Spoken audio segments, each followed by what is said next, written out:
Hello and welcome to the JCN Clinic podcast show. I'm Jessica. I'm Carissa. And welcome to our first one of 2025. Can you believe it? It's weird saying 2025. It feels weird It to say is. It is odd. How have you gone writing it on treatment plans this week? I haven't. I think the first time I typed it, typed it, it looked really weird. I haven't actually physically written it yet. I always find writing's a little bit different, but it was the first one was weird, and now I've sort of just. But I haven't, as you know, but our audience doesn't know. I haven't had a huge week this week because, as everyone can probably tell by my voice, like I've been a bit under the weather. Yes. I'm just getting my voice back now and recovering from viral assaults from the little ones. You've got that part of the, like towards the tail end where the voice is raspy, but it's kind of got that sexy, like, rah. Yeah, half awake, half sexy, like slightly masculine. Yeah. That's exactly what it is at the moment. It's not as sexy when I break out into a coughing fit, so hopefully I will save you guys that. Well, today, guys, we're going to dive into some Q&As to kick off the year. But before we do, how was your break, Carissa? We've just come back from 2 weeks off. The clinic's been shut for a full 2 weeks. Yeah, my break, it was good. Like, I did get sick, but like, it wasn't like I didn't get like influenza or anything like that. So yeah, I think it was really good. Like, Christmas was beautiful. Christmas is always awesome. It's an awesome day, but it's a very busy day. I always look forward, honestly, more to Boxing Day, if we're still hanging around with the fam and everything like that. But just lots of food. I kind of made a joke with one of my clients online, I think, just before New Year's, that I felt like I was basically a walking leg ham and cheese ball. I'm like, at this point, I'm basically a leg ham. So I don't think I need to see ham for a long period of time. But no, it was like really good. It was really restful. Like, I've read a couple of books, caught up on a few Netflix series, watched a lot of cricket. I think getting a bit of a virus like just after Christmas wasn't the end of the world, because it did actually force me. We had a lot of house stuff to do, and actually forced me just to like sort of get up in the morning, go for a walk. Like, exercise was always as we always said, exercise is like a non-negotiable all the time. So I'd always get up in the morning and go for a walk, but then instead of like powering through the day doing stuff, sort of by like 11 o'clock, I was sort of, I just lay down for a few hours and read a book now, or watch some cricket, or so it was really nice. It was sort of nice in that way. I was ready to come back to work though. I find, I think we might have talked about this when we chatted the other day, but I find when I have holidays at home, I feel like I'm on an extended weekend.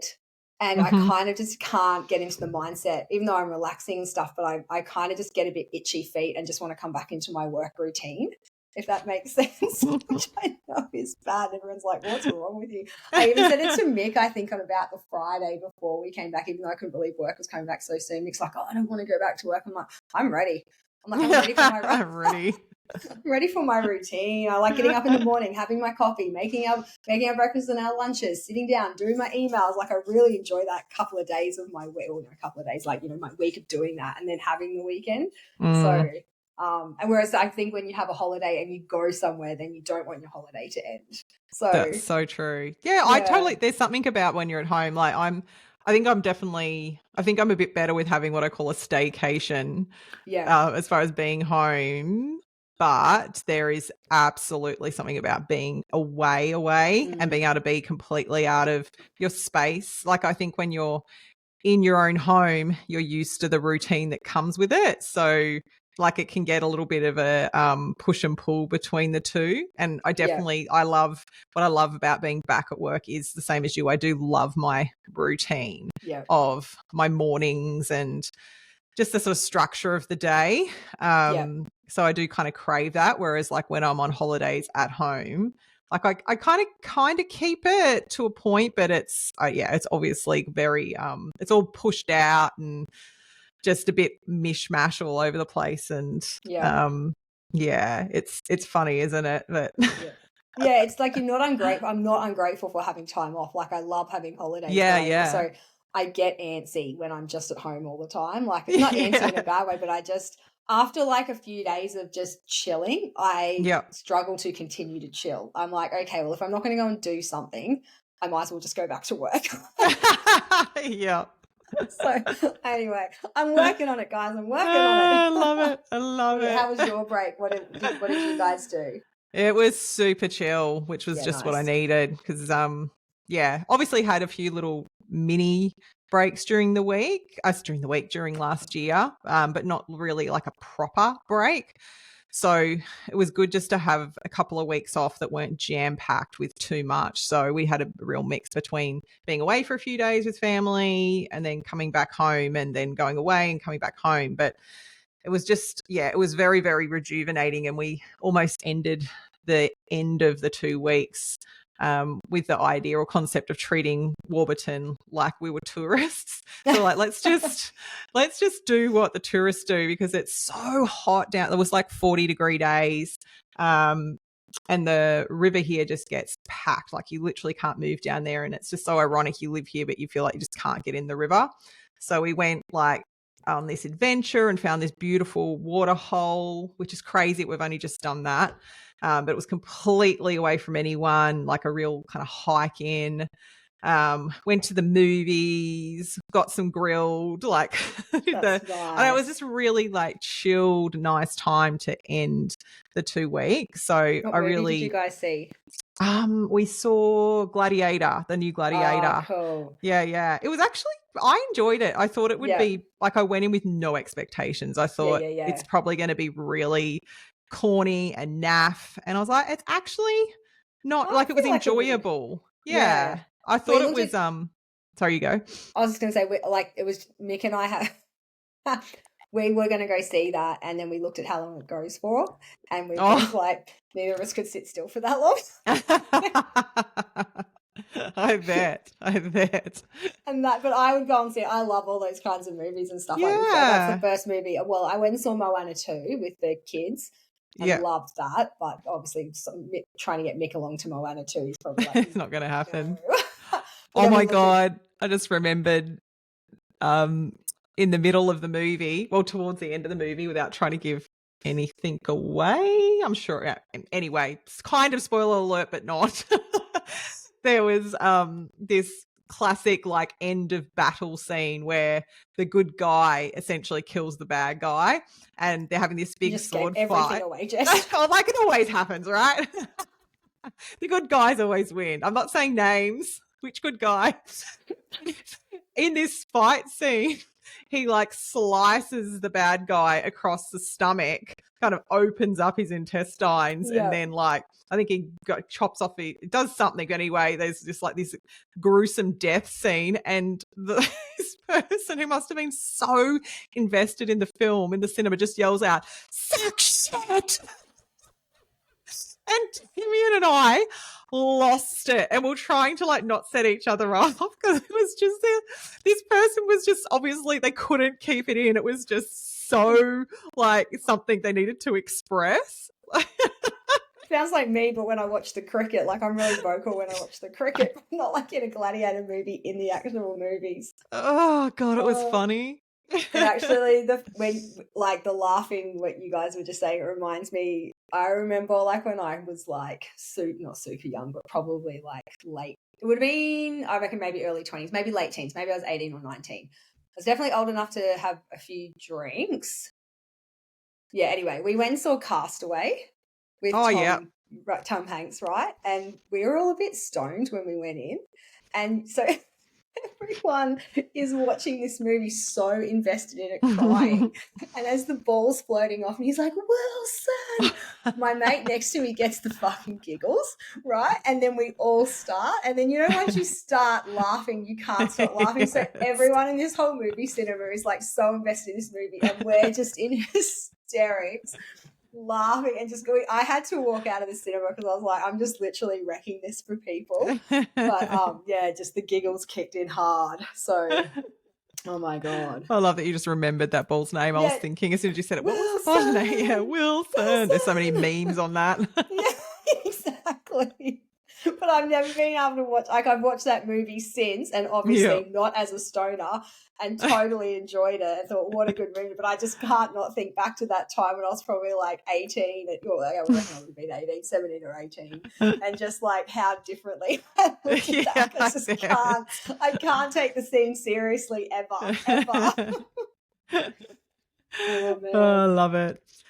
Yeah, so it was chilled. It was really good. So yeah, I'm like you. I'm like, yeah, I'm pumped to be back. I definitely want to make sure gets a bit more structure to the year with some proper breaks in there this time around. But yeah, it's good to be back. And you and I are pumped for the podcast this year because we're, if you're a long-term listener, I know we've said it before, but Carissa and I are so adamant. We have got a very structured plan for the year. We're investing our time and energy into looking at bringing more guests on. We've got a really exciting guest list that we're building, and we've got a few sort of different variations of formats we'll be bringing you to.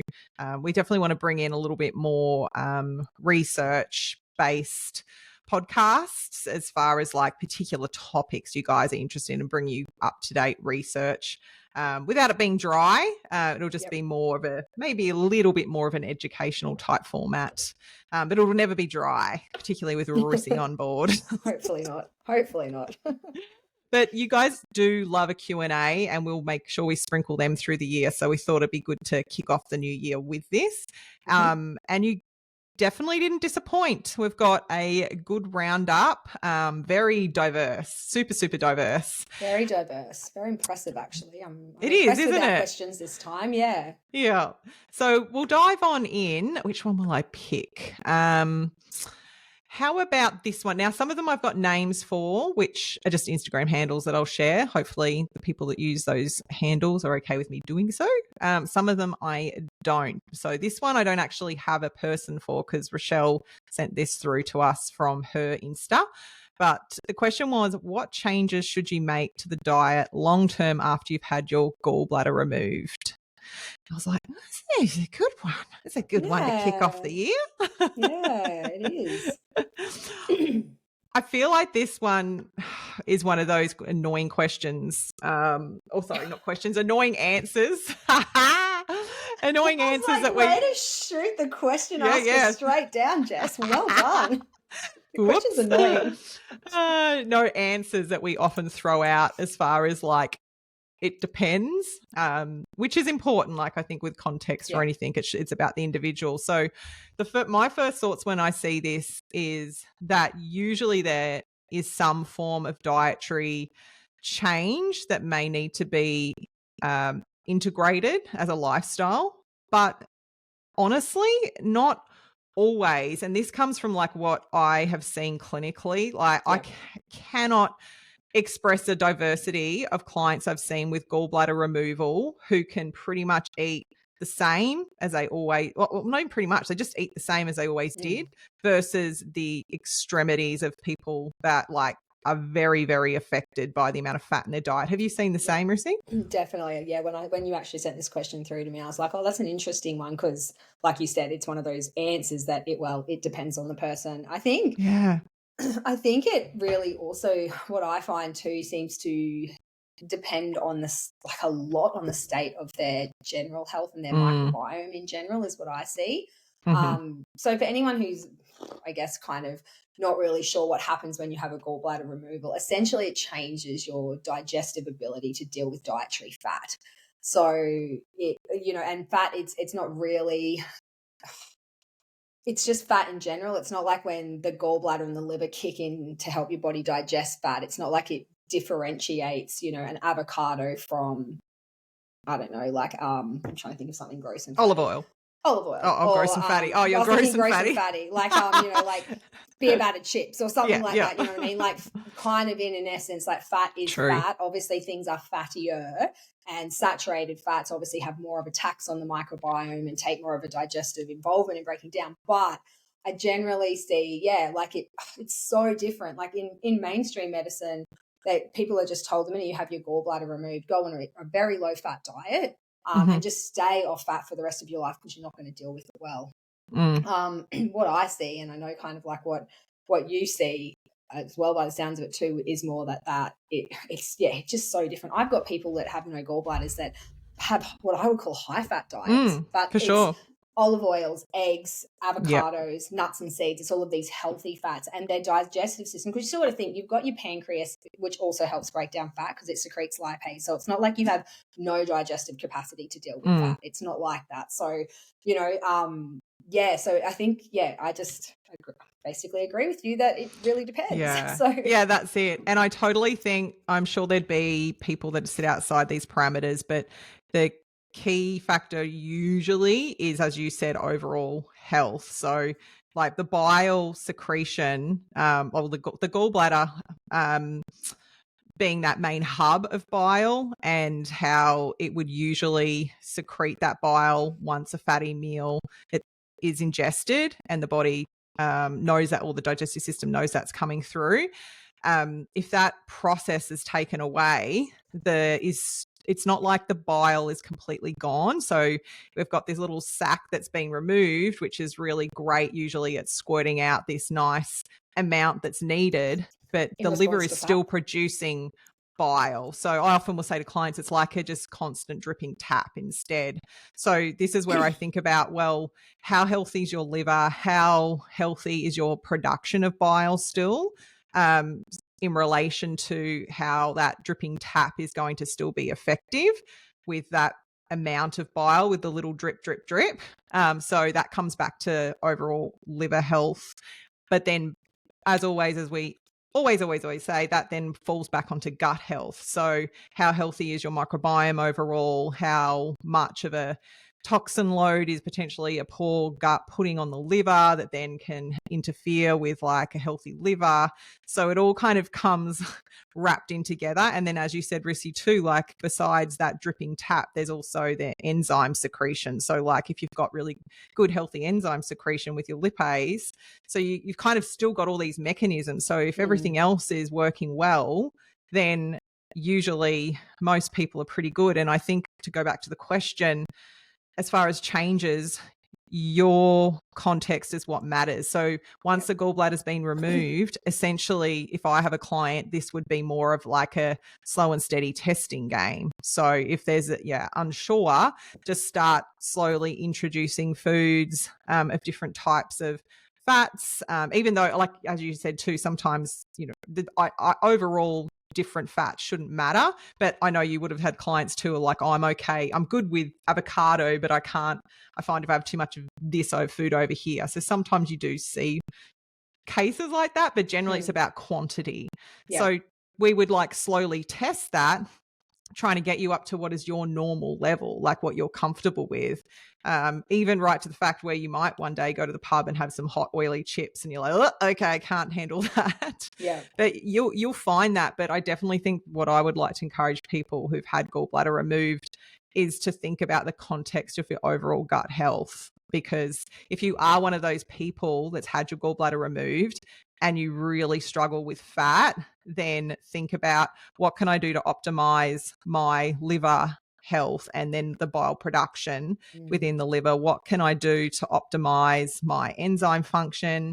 Do I have a really like poor microbiome overall as far as like how that's affecting my gut? So I don't want to say it's always going to be that way, but I think in the majority would see someone who has really poor, crappy gut health is probably going to struggle more here long term. Yeah.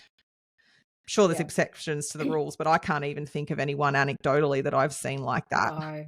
No, I definitely think too, like, just in case anyone's who's had their gallbladder removed, who's just stayed on a low fat diet as per the instructions of the surgeon or their doctor or whatever, and hasn't really ever ventured into trying to incorporate some good fats back into your diet. Just remember, one, how important good fats are. Like Jess and I've talked about this in podcasts before, but you know, your omega-3 rich foods, even your omega-6 rich foods, but good fat in general is so important for our hormones, our cell membranes, our skin, like just so many things, nervous system.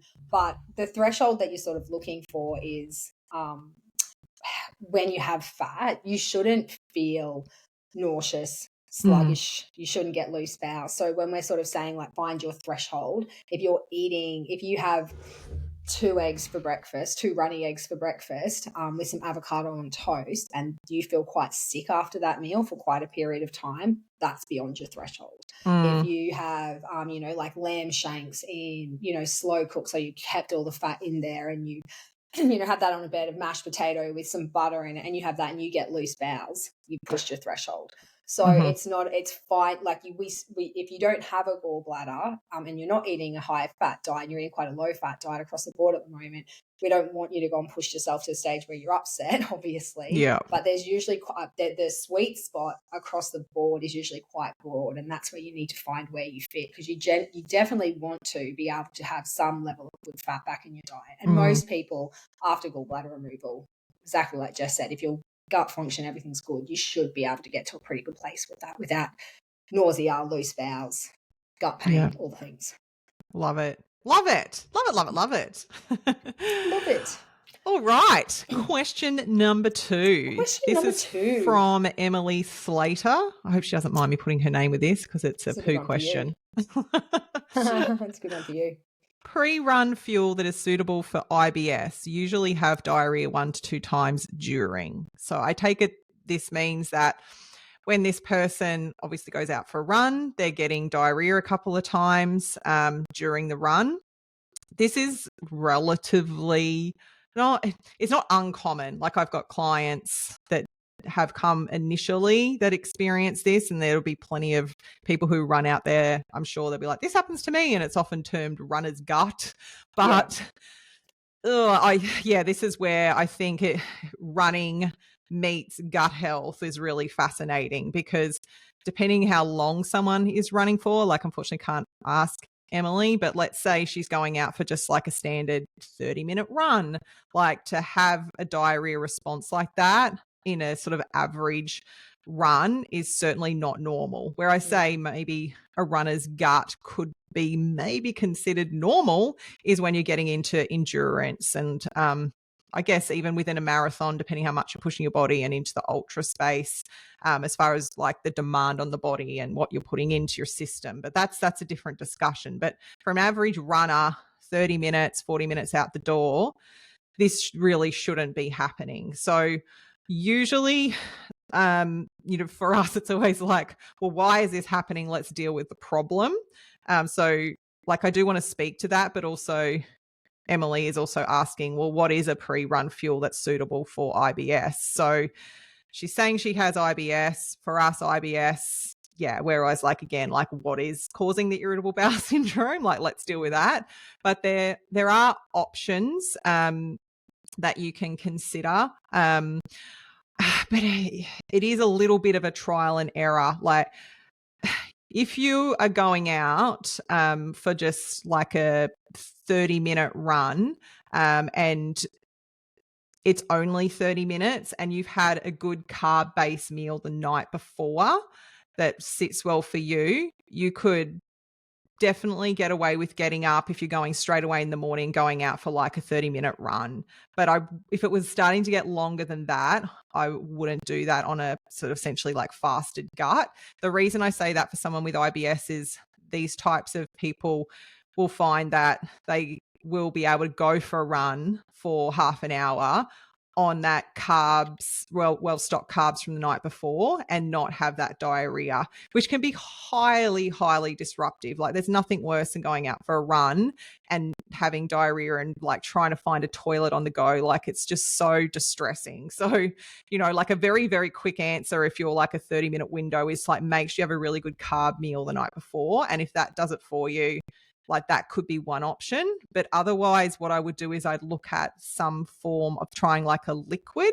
So it might be trying even like 150, 200 mils of like rice milk can be really, really effective, because we still want some form of carbohydrate.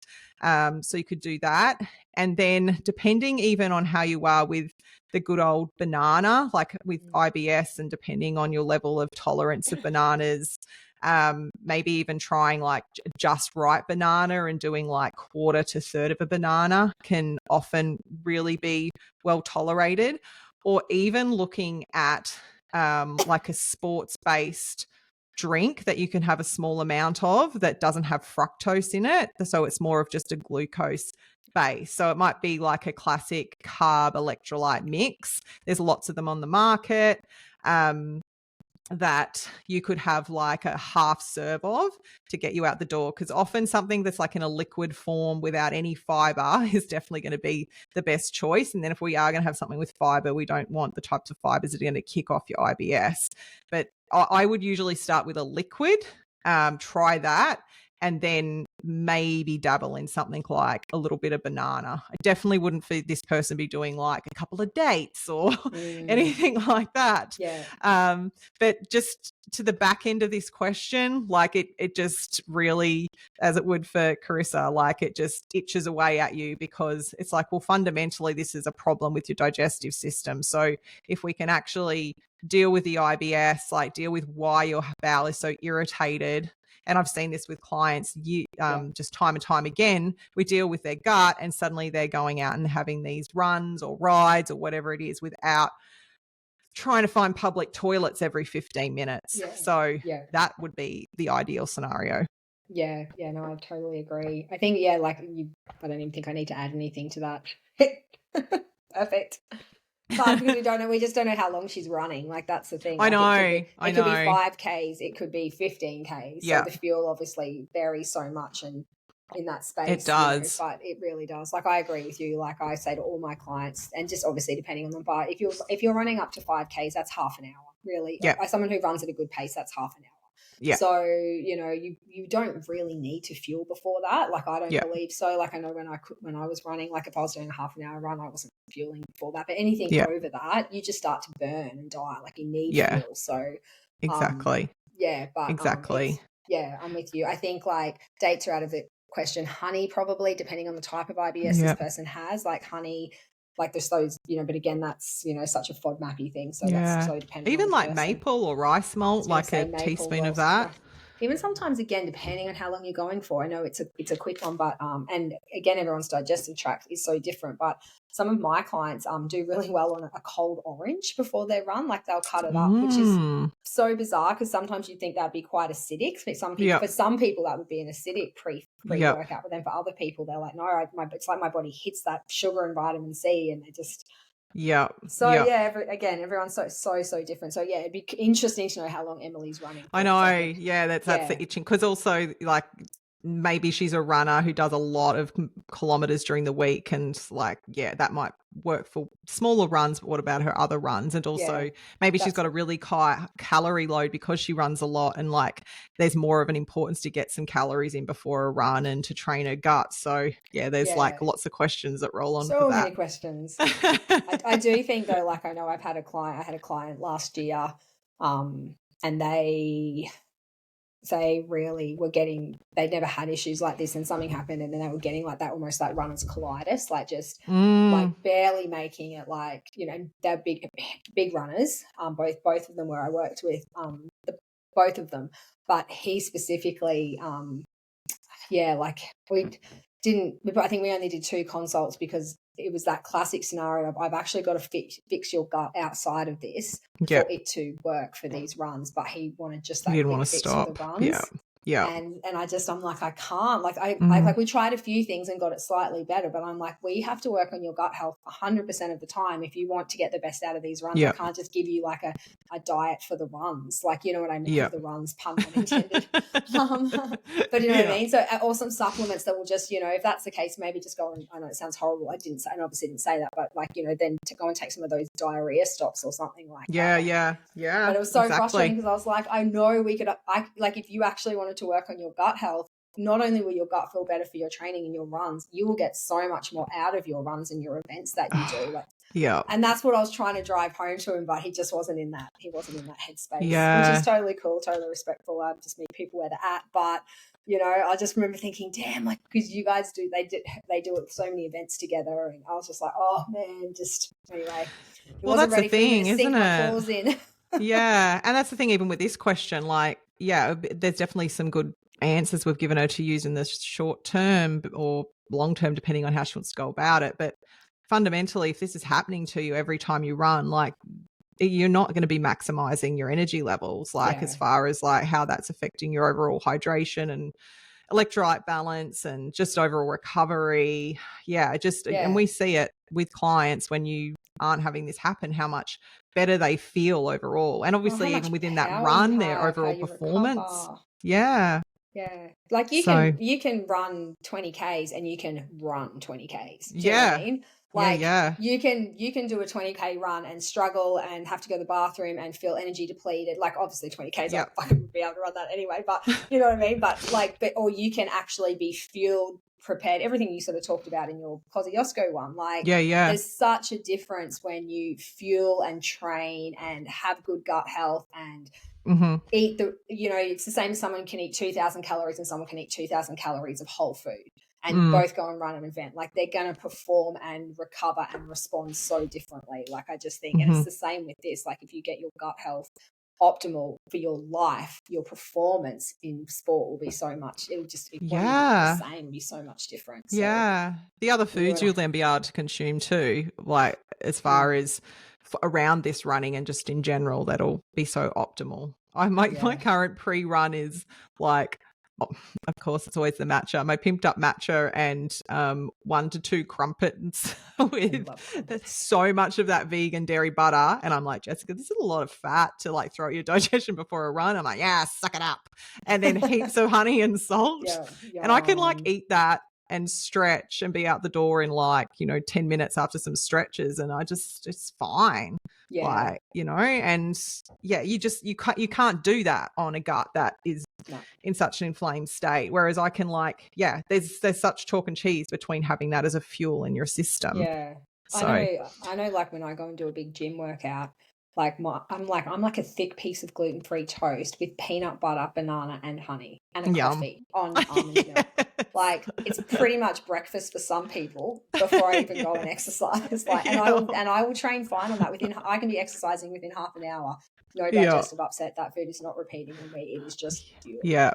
So I think you and I are so passionate about that space, aren't we? Like you can get so much out of your training if you just sort your gut out. That's it. Yeah. Next question. Let's go with this one. From Kim Glows. Can a balanced endocrine system be achieved via lifestyle and food choices without supplements? This is like another how long the piece of string, isn't it? I know who's put this question in as well. Do you? So I do. So I feel do you want to start? I want to answer sorry, you go. You're probably going to say what I want to answer it for the audience because I feel like I'm going to go down a rabbit hole of answering it for her specifically because I know what's going on in her constitution and things like that. So I'm going to answer it generally. Can you also explain just for the listeners endocrine, like a balanced endocrine system? Because there'll be other people that'll just be like, I don't know what that is. Yeah, that's a great point. So the endocrine system just basically refers to your hormonal system. So when we say endocrine, it's just the overarching, I guess medical term or biologic term, I don't know, just basically for your hormone system as itself. So we're not just talking about, when we're talking about hormones, we're not just talking about reproductive hormones like our estrogen, progesterone. We're talking about the entire hormone system, your thyroid, your cortisol, the adrenal space, your adrenal secreting your cortisol, what's going on with, the brain communicating with all those other spaces. Your insulin's a hormone, so you've got your blood sugar hormone. Far out, there's like heaps in there, but they're just sort of the main ones. So endocrine basically just refers to the hormone system itself, like the entire thing. So the question being, can a balanced endocrine or hormone system be achieved with lifestyle and food choices without supplements? So okay, I'm not going to answer for this person specifically. I am going to answer for the general population. I think it is possible, definitely, without supplements. I think it comes with a bit of a caution, though. Generally, most people in the health space, as they come to learn and understand their body, generally feel better on some level of supplementation. I rarely see, and I even know that for you and I, and even big people we listen to in the podcasting space, like most of us, when we get into the nitty gritty and the fine tuning of our body, realize that there's definitely some sort of nutrients that are required in supplemental form. So if we're trying to balance our endocrine system, so by that we mean balance our nervous system, balance our reproductive hormones, have a healthy functioning thyroid, have a healthy functioning, blood glucose or insulin response. Can we do that? Can we do that without supplements? Sure. Is it easy to do? I'm going to say probably not, because I think we live in such a high stress, fast paced lifestyle that there's just certain nutrients that the body, I feel we just don't get it from food anymore, unfortunately. Like, I'm just going to say classic magnesium when we're talking about the endocrine system, and especially the female endocrine system. I rarely see someone who survives without magnesium these days. You might, and you can, but yeah, it's just little things like that. Like, I think it is possible, but I almost feel like, that whole balanced endocrine system is so reliant on your mindset and the lifestyle that you live. And if you are lucky enough to live in a beautiful, pristine environment and get all your meditation in and your exercise and eat all these beautiful balanced whole foods and get the appropriate amount of protein and the appropriate amount of exercise, be the appropriate amount of rest and recovery, you can probably do this 100%. I feel like for the rest of us that are, probably living higher stress or busier lifestyles than what we would like to be, purely because that's what we live in. We live in a fast-paced, environment. Family life is busy, career life is busy. Some people, have all of that intertwined and it's busy. And we do so much to offset the busyness and the stress that our bodies are under with meditation and exercise and eating well and sourcing our food and doing yoga. Like, we all do so much in that space, but I still see so many strong imbalances. And I think so much of that, it comes down to our food systems and what we get in terms of nutrients and stuff like that. But I also think it just comes down to purely just there's so much in the mindset. Like, we almost have to, I don't know, this sounds a bit doom and gloom, but I feel like we'd almost have to remove yourself from society and social media and, almost, to fully have a completely balanced endocrine system without some sort of, food-based supplemental assistance or some sort of therapeutic supplement assistance. I know that sounds horrible to say it, but it's kind of the truth to some degree. So. Oh, yeah. No, I agree. I think, as far as those external effects, if you could create the perfect environment with the perfect food for that person, almost like old mate, I can't think of his name. There's a documentary out on him at the moment. The guy that is like the longevity guy. He's like just got his whole life, the billionaire guy that's like looking at living forever, and he's got his whole day planned out with all of the perfect exercise, the perfect supplements, everything to that degree. To particularly, he's taking supplements. Yeah, he's taking supplements, right? Yeah. But the thing that gets me about this question is, I guess, again, it depends, is like, are we talking about just general endocrine health versus imbalances? Because I find this really hard, like, say, just to pick a few examples, like say someone's thyroid is really underfunctioning, and there's so many reasons as to why that could be happening, but to try and just work on that through lifestyle and food, I think can start to get to a point where that can be really, really tricky. And maybe the intervention with supplements is more short term or medium term to get you to the place. Like, this is our ultimate goal, to get you to the place where it's, 95% lifestyle and food choices, and maybe there are some maintenance supplements there, maybe not. Or another one that comes to mind with this is maybe like really poor estrogen detox. So when we see it with Dutch testing, all right, like how are we going to combat that through diet? Like, how much broccoli are you going to eat? Like, how much turmeric, rosemary? Like, I'm sure, I love to create crazy recipes, but man, like the amount of, if you want to do it through food, Like, you better be prepared to eat some funky stuff every day that I need you to eat to try and change those detox pathways. So, what was you going to say? Yeah, no, I was literally putting my hand up for like shitty estrogen or sluggish estrogen detox genes. Like, I'm so thankful for the supplement space in that area because I actually, like, it scares me. I'm so thankful for what I know. I know we've talked about this in the podcast, and I'm so thankful for the toolkit that we have, but I'm fucking thankful for supplements in that space because I actually don't know what my estrogen would do. I agree with that. I think too, you brought up the point of shitty detox or sluggish detox estrogen, but genetics in general, like why genetics don't determine everything in our health. Like epigenetics play such a big role here, but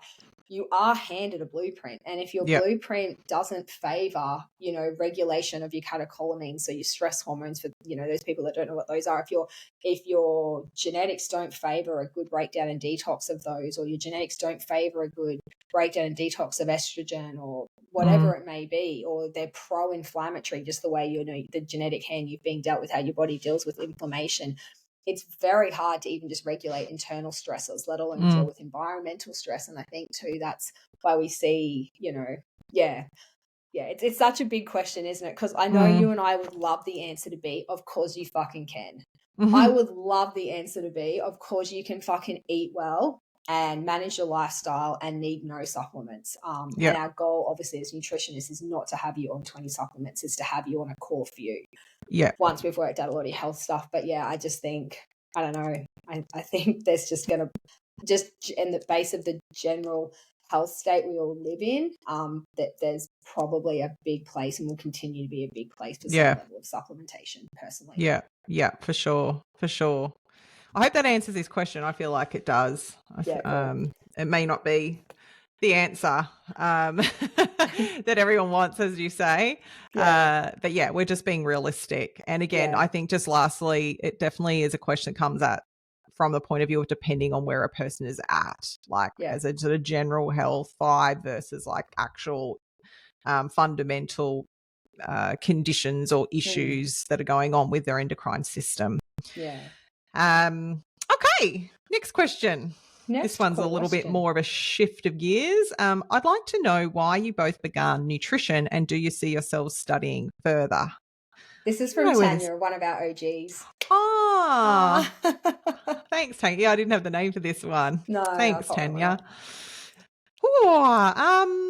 Okay. I'd like to know why you began nutrition. So I'm trying to like condense it very relatively briefly. If you have my book, ad for the book with the remaining that are left, which is not many people. You got to put one aside for me, please. I got to remember to do that. Add it to my bookshelf. If you read my book, the start of it actually goes into this in more detail. So it's like got a nice story in there about what led me to nutrition. But the short of it is, I found nutrition more in my probably mid-20s, as far as like my passion to study it at that point. But essentially, I was always interested in food. I grew up on a farm where there was a lot of beautiful fresh produce, and my mum was a massive cook and baker, and I was always really, really interested in like food in general. But realistically, I would say it just was that classic combination of getting into like late teens, early 20s, moving out of the home, starting to have issues with my digestion, starting to have issues with my hormones, having no idea like how diet at that point had any effect, but starting to notice certain things that I would eat that would make me feel worse. Trying to experiment with that myself, and definitely spending quite a few years going down the traditional medical model, as a lot of our clients do, and just getting nowhere. Then really, again, as I think a lot of people who've gone into nutrition or naturopathy or healthcare do tend to do, like I took actions into my own hands more so, and just spent quite a few years just learning. This is before even thinking about studying it. I would just spend hours in the local libraries. This is before the internet. Was it? Must have been. God. No, it can't have been. No, The it must internet have was just probably been, still in its internet was there, but formative. not in this way, not in the like Google way. So I would just go to the library and I would sit on the floor for hours, just like I would read every book, like health book I could get my hands on, lots of Ayurvedic stuff. I went down that pathway, like just everything. And I just started just going nuts with changing stuff. And I did start to notice for the first time changes. So I ended up getting to a point with the career that I was following at that point, which had nothing to do with nutrition, deciding to jump in and give it a go and try it as like a part-term study for like 6 months. I just thought I'll give it a go. I'll see what I think, dabble my toe in the water. And after that first 6 months, I was like, oh my God, this is life. This is everything for me. And I just flipped the switch. I went part-time with my job and went full-time into studies. So, I kind of like, I guess, like that's how it transitioned, but really I dove into nutrition as a career because of my own health, which is very, very common, but also I really just always loved helping others with their health and nutrition too, and like combining the foodie part. So as I was learning, I loved helping other people around me, and I loved to like prepare food that was really healthy for others. So it was just like this combo I always had of the love of all of that together that just made sense. And do I see myself studying further? Like Carissa and I bounce all over the place with this all the time. And I have wanted to study everything under the sun. Sometimes I think about, I'm going to become a GP. Sometimes I'm like, I'm going to go and do dietetics. And sometimes like my current potential that I've been thinking heavily about is doing sports nutrition. Carissa and I, though, are in an interesting kind of basket in that we've been practicing for so long and we have so much clinical experience, but because our degrees were quite a while ago, when we take those degrees to a university, they'll look at them and just not really give you much credit for what you've done in the past, which is really frustrating. So for us, it's like getting over our frustrations of that, and also the financial investment that means we have to make again for a lot we've already done to study again. So yeah, definitely I do see myself studying again. I miss studying. I love studying and learning. It's just that I changed my mind as much as I changed my underpants about it. How about you, Rissy? Honestly, I feel like, I know we've talked about it, but like we're so aligned in so many ways. Like I was so similar to Jess, but just a different series of health events. And similar, I didn't even start my degree until I was 24, 25. I always loved food, had a keen interest in healthy food. I've always loved movement. I've always loved flavor. I've had a really big background in the hospitality and food industry, working a lot with like fresh produce and fruit and veggie shops and markets and things like that. So and spent the first half of my adult life like living on a property that had a lot of fruit trees and growing my own veggies and food and stuff like that. So I've always, and I come from a family of foodies. Like my dad loves food, my grandma learned to cook off Italians. Like food's just always been such a big part of my life. So I've always had this appreciation for it. I think I really, when I started going on my own health journey, mine was a lot for mental health to start with. Like I was getting really bad anxiety in my 20s and realized that so much of it was obviously hormone. I know I've talked about this in another podcast, but hormone related. And then as I learned more about the gut health related, and same as Jess, just started doing my own research. I was working with some pretty healthy people at the time in a cafe that they were managing at the time. But the girls that I was working with, they were very like left of mainstream, which was really cool for me. Like I was obviously living on the mountain at the time, so I was exposed to a lot of different health opinions outside of mainstream, which was really good for me because I obviously came from quite a mainstream health upbringing. My mum's a nurse. Like we ate very, standard Australian, not standard Australian in a bad way. It was always just like meat and 3 veggies, and it was all healthy compared to what I know how some people eat. But then I started, hanging out with these people that, wouldn't eat gluten or had opinions around, farming practices and things like that, which was really cool. And I remember when I was a teenager, even before I was exposed to that, it was the same with farming practices. Like I put my whole family on a chicken ban because I remember there was a video circulating about how the chickens were treated. There's all these little things. Like I think I've always had it in me. I stopped drinking town water when I was 14 and refused to, and totally contributed to the plastic epidemic because I only drank bottled water. So I had all these little things that I was always super passionate about. And then obviously with my own health stuff, similar to Jess, just found such a space and a need and started studying it. I think I was also working in hospitality a lot and just kind of was just knowing like I had to do something with my life, and I was so interested in food. I actually didn't, when I started studying nutrition, have any idea that I was going to end up here. I was not interested in private practice. Right. I think I've said that before. I had no interest in going into, I didn't even, obviously podcasts weren't around back then, but I just, it was more for personal knowledge to start with, because I was so interested, and probably similar to what you were saying, Jess, I just loved talking to people about it. You get me, like when I was in my 20s, and especially once I was getting really passionate about this space and done my probably first semester or two at uni, you get me a few drinks around a fire and I would just annoy the living fuck out of everyone with all the shit I was learning. I'm sure people would just look at me and glaze over. I was that annoying person, and I've learned so much as I've gotten older. I don't even tell people what I do now. Same. Yeah, don't never mention it. What do you do for a job? Oh, it's work in health. Yeah. Work in health. Yeah. But that when I, me 16, 17 years ago, oh my God, you couldn't shut me up. So I was just super passionate about it. And then the more I got into studying it, the more I loved it.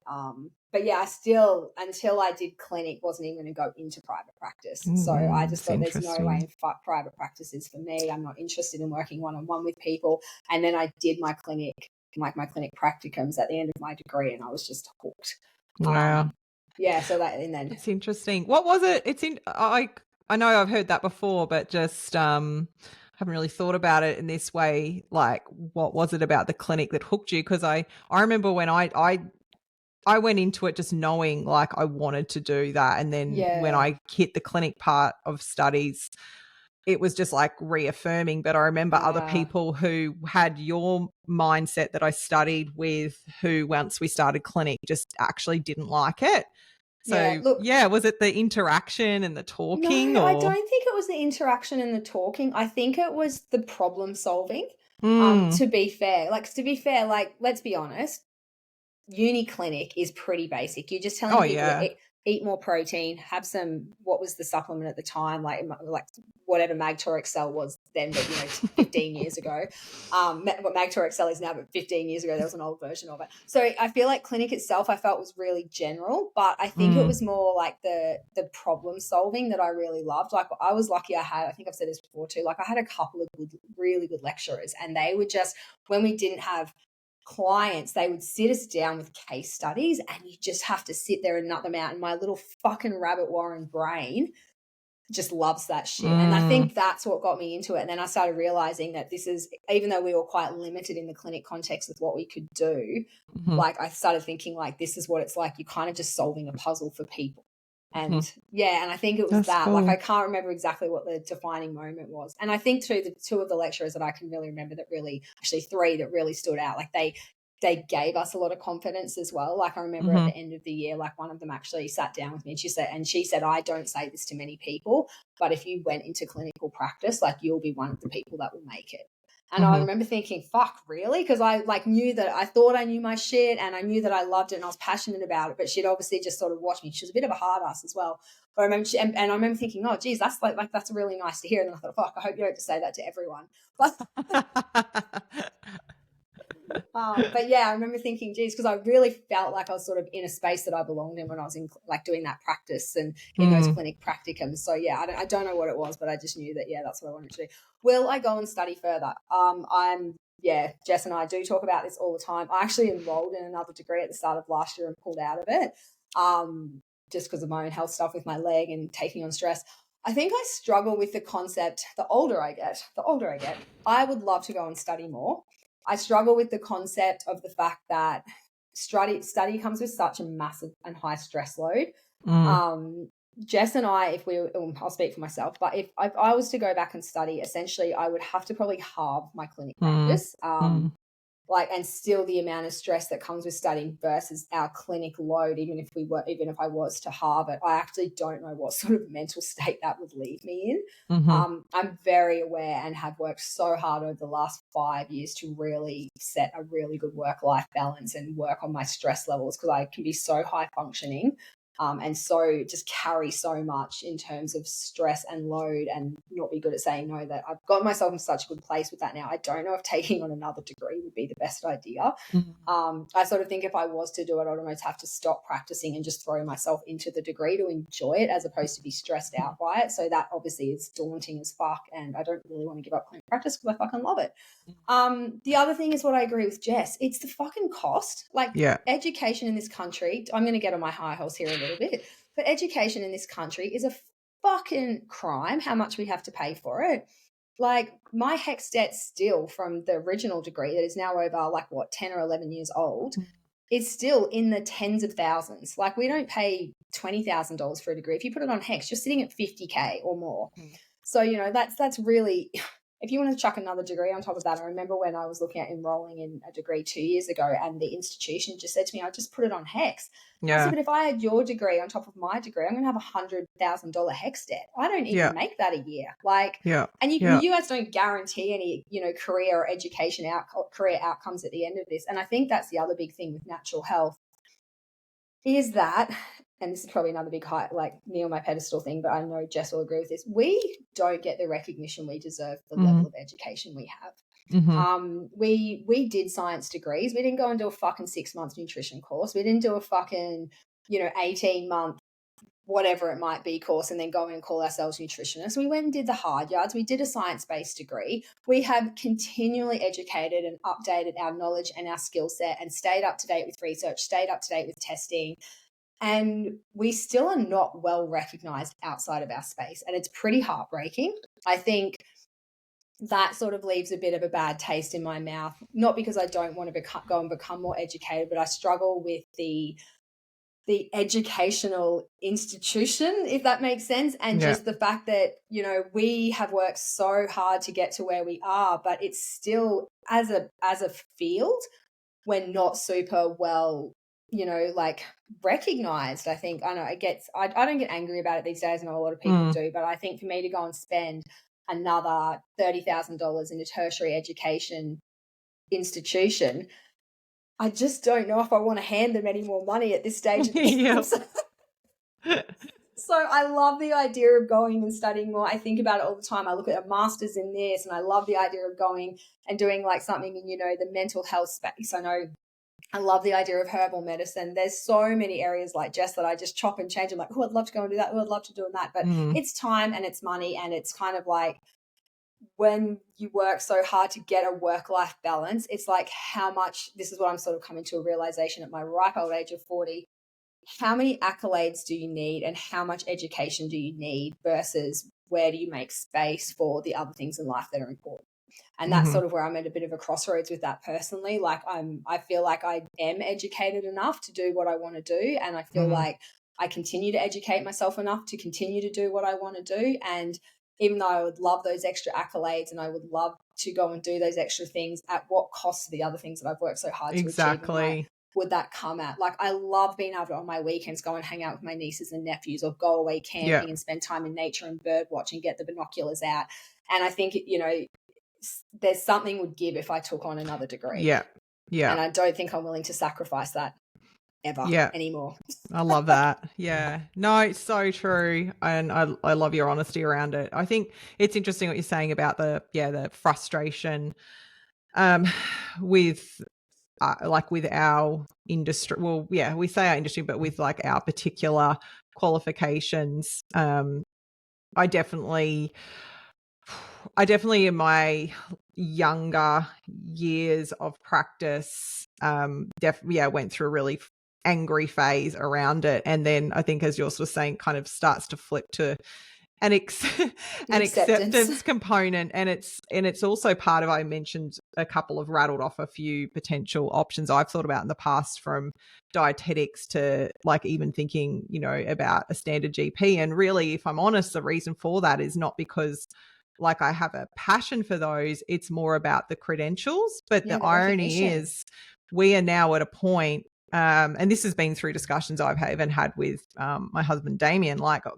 we are now at a point where we have so much clinical experience and we've built up such a amazing, trustworthy brand, and we have such a strong referral network that people want to come and see us because they know we are really, really great at what we do, and they're prepared. So if we went and studied dietetics, it would change a lot to do with like access as far as healthcare for people to see us, and like rebates and so forth. But at the end of the day, if people want to see us, they will pay to see us. And I think that, I mean, we're kind of going on a tangent here, but I think it's important. Like, our pricing isn't astronomical. Like, we could price ourselves twice, particularly Carissa and I could price ourselves twice as high, easy. But people who want to invest in their health will come and see us. And that's where we're at now with the JCN Clinic. So that's where I think it's kind of at this point where it's like, well, you could go and get those sort of extra additions tagged onto the end of your name, but what's that really going to achieve as far as like for the business, or like, you know, even what sort of people that brings into the clinic as far as access. Like, it's really interesting when you kind of get to this point to see like what it's worth. So now if I was to ever consider study, I'm actually at a point where it's like, well, what would I study that would actually more so benefit me? And if I was going to do that, as Carissa said, like, yeah, it has to be something that is achievable as part of like a lifestyle, because what we do with the clinic, and we love what we do, but we also have lives that are really important to us. So yeah, if I'd ever took something on, it would be only part-time, maybe a subject every 6 months, and I would finish it when I was 70. I don't know. But it wouldn't matter because it would be for me, right?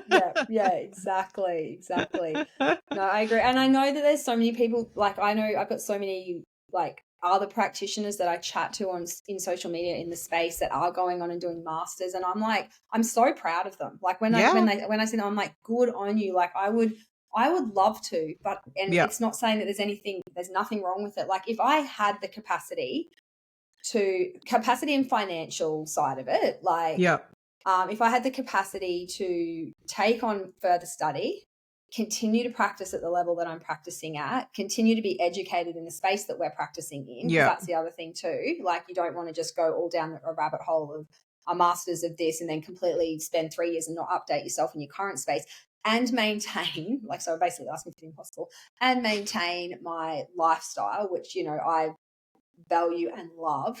I would study again in a heartbeat, but for me, like, I just can't in my current space find a place where that all coexists. For sure. Unfortunately.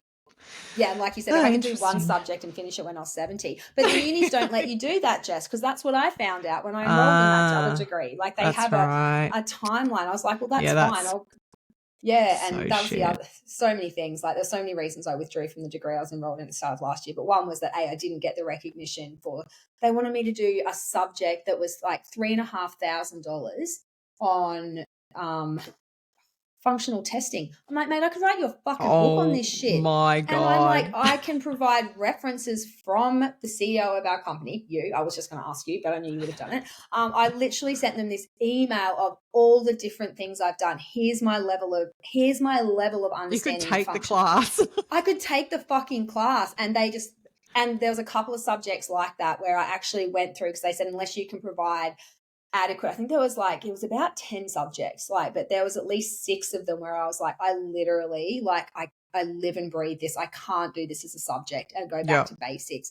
So it was 6 subjects, but it was about $12,000, right? Right. Yeah. And I remember I wrote this massive email. I had supportive documentation. I had, I had ready to get a letter off a couple of, like, you and, even a couple of other people. And honestly, they flat out rejected me in about a 3-word email because they just want the money. And I was just like, fuck you, I'm not paying. Yeah, exactly. But yeah, no, anyway, that's a bit of a tangent question. Dang, you got a bit more than she bargained for with that question. Why can't we just answer simply, yes, we'd love to study, no, don't have time. Oh, dear. Oh, speaking of time, do you have time to fit in one last question? Let's do the last question. We might as well. Okay. Let's do it. How to best support your gut whilst taking antibiotics. So this one's, definitely not as meaty. Not as meaty. It's actually quite fitting because I'm taking antibiotics at the moment. So for the first time, you are. When I thought I came through, I was like, oh, that's really interesting. I can actually answer that firsthand. What are you doing right now? What am I doing right now? Well, again, I'm going to answer this for the general population, not just myself, because a lot of this stuff you and I just do as a non-negotiable anyway. The first thing is if you are sick and to the point where you need antibiotics, which obviously I have gotten to that point, nasty virus turned into a sinus infection, whatever it's turned into, it hasn't been fun. And I need to take antibiotics to just help my body clear it up. All the things that I would say that I am already doing and already do. But if you are just someone who is a bit new to the health space or whatever, there's a couple of big no-nos while you're on antibiotics. Like I say to people, if you're a big dairy consumer while you're on, and especially if you're dealing with a mucus respiratory style virus, if it, which is apart from gut things, usually the reason most people end up on antibiotics, unless it's like a skin-based infection or something like that, most people end up on them for flu and cold and flu style things. So is cut dairy if you're a big dairy consumer, because dairy is very mucus forming. So if you're ending up on antibiotics because you can't get on top of like a pneumonia or a respiratory thing or a chest infection or something like that, dairy, I always say just cut that. I don't have much dairy anyway, so apart from the fact that I said I was a cheese ball at the start of this podcast, I did eat quite a bit of cheese leading into Christmas. That was gone after Christmas. So obviously once I went downhill, dairy is 100% out. Sugar and processed sugar, again, not something I have to think about. But if you are someone who's eating a lot of that and you're unwell and you're on antibiotics, again, just think about antibiotics there, and they're getting rid of, a bad infection basically, but you don't want to be continually feeding a bad microbial environment in your gut while you're doing it. So the biggest thing we want to do is look after the gut microbiome space while you're on antibiotics. So don't give it things that are bad for it. So sugar, too much dairy. If you're sensitive to certain foods, stay off those while you're unwell. Alcohol is a big one. I didn't realize, but I have realized this over the years, how many people drink while they're on antibiotics. Like, to me, that's just a fucking no-brainer. Like, if you're sick, don't drink. But if you need to be on antibiotics, don't drink alongside them. So I know the majority of people probably listening to this podcast are like, duh. But if you've got family members or friends that when they're on antibiotics, you see them having a couple of drinks, I'd probably advise them that it actually stops the antibiotics being effective. So they're all the basic ones, just for more like the general things. But the things that say when you're more in our space, like you and I, who would rarely go on antibiotics but then have to, I eat a really prebiotic rich diet regardless, but when I'm on antibiotics, I'm dealing with anything sort of immune wise, which always for me is upper respiratory if I get something. I go right into the food as medicine space. Like, I am a big chicken soup for the soul girl. Like I am heaps of garlics, onions, turmeric, ginger, chili. Like, I just put it all into pots. I cook with it in levels that I can't even explain. Lots of dried spices. If you have a FODMAP or a SIBO gut, you would die if you lived with me. Well, you would actually die living with me if I'm unwell. So my diet just becomes so prebiotic rich. Lots of stocks and broths just made from chicken. Lots of more cooked food overall. Like, I just be very kind to my digestive system while I'm on antibiotics. I'm not currently, because I'm not on a very strong antibiotic, but if I was on something stronger, I would definitely take a probiotic away from it, but also take some Saccharomyces boulardii as well, because that can obviously help with thrush if you're someone who gets thrush from antibiotics. I don't. Well, I don't take them often enough to know, but luckily with this batch I haven't. What else do I do? I really take it easy. That's the other thing. Like, if you're sick enough that it warrants you going on antibiotics, I really just lean into resting. Like, I've been going to bed so early the last few nights. I get up and go for a walk, but it's not a 5 to 6K walk. It's a 3K walk, and it's a slow pace. I'm not hitting the hills and the stairs like what I normally would. I'm just walking to get my lymphatic system moving. I do the same with yoga. Like, I just do some gentle stretching and all of that. I drink heaps of fucking water. Again, so I'm on antibiotics, but again, just generally sick, but heaps of water. And then I've got quite a few like herby things like medicinal mushrooms and all of that shit that I just fucking take by the truckload as well. So oh, like you answered that just perfectly. Like you just covered all of the bases. Yeah, cool. There you go. That's Food, what all of the bits and bobs. The only little additional I would add is with the probiotics. I usually like to tell people whilst you're on them, but also ideally continue for at least 3 weeks afterwards. Like, so usually if you buy a bottle and you're taking them through like a 5 to 7 day course of antibiotics, like make sure you keep taking the probiotics until the bottle's done instead of just stopping them.